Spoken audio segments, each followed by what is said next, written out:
In the brief time since I proposed a boycott of the Salvation Army for their anti-gay policies, I've received quite a wide variety of responses. It's clear that there are a lot of people who weren't aware of this, and many of them have decided not to give to the Salvation Army for this reason. And that's exactly what I was hoping for, and I hope even more people will learn about this too. At the same time, there are a significant number of people who defended the Salvation Army, and for one reason or another, don't see this as a sufficient cause to boycott them. In particular, it was striking to see how many people are willing to ignore their policy of official homophobia, and don't consider this a deal-breaker in terms of giving them money. And I have to wonder if people would be so forgiving of an openly racist or anti-Semitic organization. If they knew that a certain group had an official position stating that the white race is inherently superior, or Jews are just imperfect Christians, would they still go right ahead and keep supporting them? Would that not make them stop and think that maybe they shouldn't involve themselves with such a group? It's interesting that they're apparently much more tolerant of discrimination against gay people. Like this just doesn't matter to them. It really does seem to be one of the last acceptable prejudices.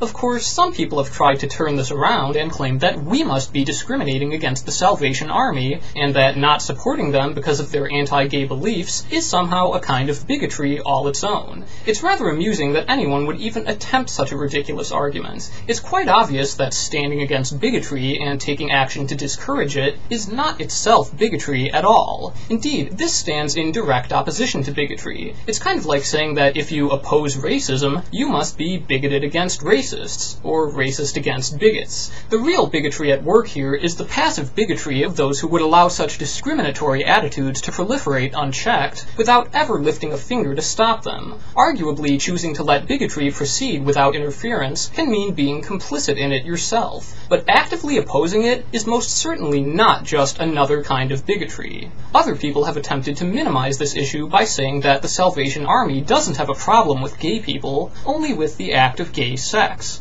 But I don't see how that's supposed to be any better. There's still no legitimate reason to be against gay sex, just like there's no reason to object to being gay in and of itself either. Besides, who do they think is having all the gay sex anyway? Even if this is what they believe, it doesn't make their anti-gay policies any more acceptable. Really, is it supposed to be a good thing that they expect people to never have a loving, intimate relationship with another person for no good reason at all? I don't see how. A position like that is still just as deserving of a boycott. Meanwhile, some people have accused us of depriving the poor and the homeless of food and shelter by not giving to the Salvation Army. Obviously, this is not our intention whatsoever. If people do withhold their support from the Salvation Army, I certainly hope they'll give to another charity instead. We don't want to undermine services for those in need, but we also don't want to fund a group like the Salvation Army. And if not giving to the Salvation Army means we're letting the poor go hungry, you could just as well say that supporting the Salvation Army means letting children in Haiti die of cholera.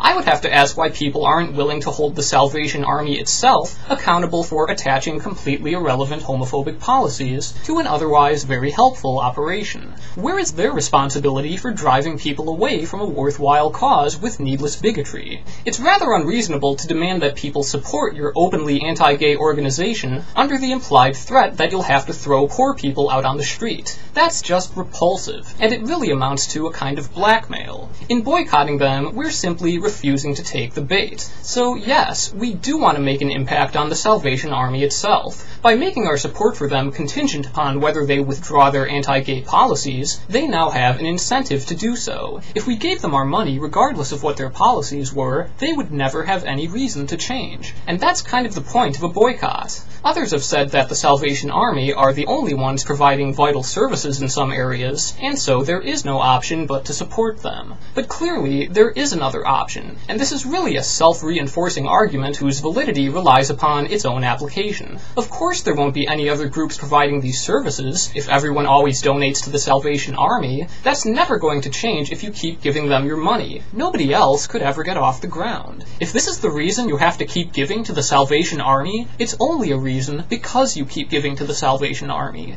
Most significantly, nearly all of the objections to a boycott lot shared one common thread, that regardless of their anti-gay policies, the Salvation Army does a lot of good. The implication seems to be that this makes their homophobia more acceptable, as if that somehow makes up for it. It's surprising how many people think that this is what charity is about. Certainly we're all familiar with the concept of penance, even in a secular context. When we've done something wrong, we try to make up for it. But what happens if you reverse this? Can you do something good in advance, so as to earn a certain amount of moral currency you can spend, to permit yourself to do something bad?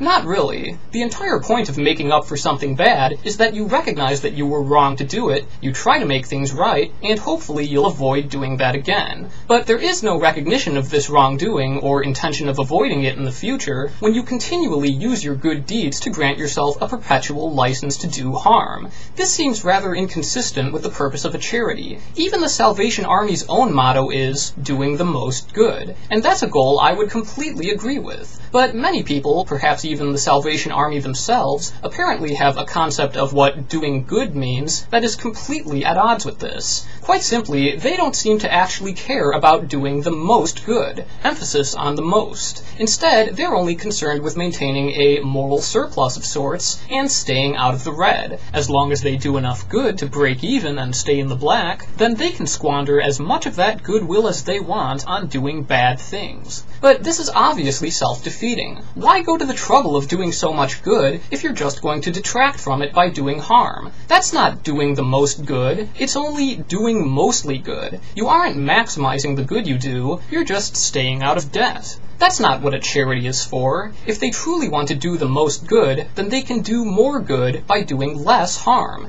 And really, if this is supposed to be an excuse, then just how much does it excuse? How much harm would you allow them to do before you would no longer support them? And once they've reached that point, how much more good would they have to do before you would support them again? This is certainly worth considering when your idea of morality is nothing but a balanced budget. Once again, I'd like to thank everyone who watched the video and decided to join the cause. I hope you'll share it with people so more of them will know about this, and we just might make a difference here.